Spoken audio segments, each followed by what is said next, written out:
Hello guys, mga kaalisan. Kamusta naman po kayo dyan? Break time po kasi ngayon, kaya nag-video man ako guys. So ngayon guys, kapag break time mo, anong ginagawa nyo? Ayun, kung iisip ay retouch time. Diba guys? Kailangan natin mag-retouch. Kaya kailangan natin ang pouch ng makeup. Yan siya guys. Yan siya guys. Pouch ng makeup to guys.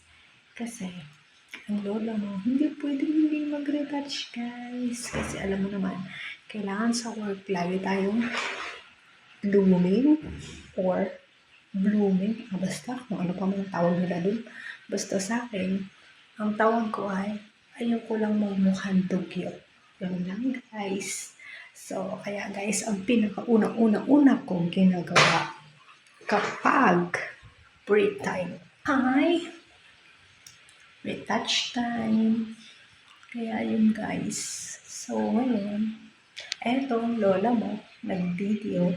Kasi guys, pag sa iba kasi, ko lang kung ano gusto niyang gawin.